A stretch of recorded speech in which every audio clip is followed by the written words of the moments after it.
10 ദിവസം മുമ്പ് പ്രഖ്യാപിച്ച എന്താണ് അങ്ങനെയാണ്? രോഗത്തിന് എങ്ങനെയുണ്ടോ? ഇന്നലെ പോണം. അങ്ങനെ പറ്റുകാലത്ത് പുള്ളിക്ക് എങ്ങനെ വരാനായിട്ട് മരുന്നൊക്കെ ഉണ്ടോ? മരുന്ന് കഴിക്കാനുണ്ടോ? അറിയാവോ? നിങ്ങൾ ഒരു ജീവന് വേണ്ടി ഒരു ജീവൻ ബലിയാടാകും കേട്ടോ. നിങ്ങൾ എന്ത് കാണിക്കണേ? ഞാൻ ക്യാൻസർ പേഷ്യന്റ്. രാജ്യത്ത് നടന്ന മുഴുവൻ ഹർത്താലിൽ സഹകരിച്ചിട്ടുള്ളവരാ ഞങ്ങൾ. നിങ്ങൾക്ക് സഹകരിക്കാൻ രോഗത്തിന്റെ മുമ്പിൽ ഇങ്ങനെ പറയരുത്. രോഗിയോട് അങ്ങനെ പറയരുത്. ഞാൻ ക്യാൻസർ പേഷ്യന്റാ.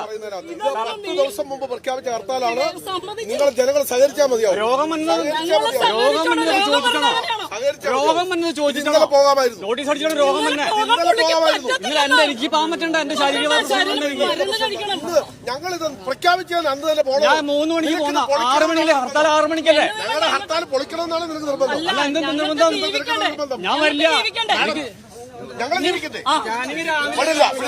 നിങ്ങൾ ഇത്ര തർക്കിച്ചോണ്ട് വിടില്ല. അവിടെ ചിലപ്പോ ഡോക്ടർ അവിടെ ഉണ്ടാവില്ല. തടയില്ലാന്ന് പറഞ്ഞ് ഒന്ന് പെരുവഴിയിൽ കൊണ്ടിട്ടൊക്കെ ഈ കൊച്ചുങ്ങളുമായിട്ട് 6 മണിക്ക് ശേഷം വണ്ടി വിട്ടാല് 10 മണിക്ക് ഞങ്ങൾ ഞാനല്ലേ പറയുന്നത്. 10 മണിക്ക് എന്ന് കോതമംഗലത്തിറങ്ങിയ ഞങ്ങൾ എങ്ങനെ വീട്ടിൽ പോകും?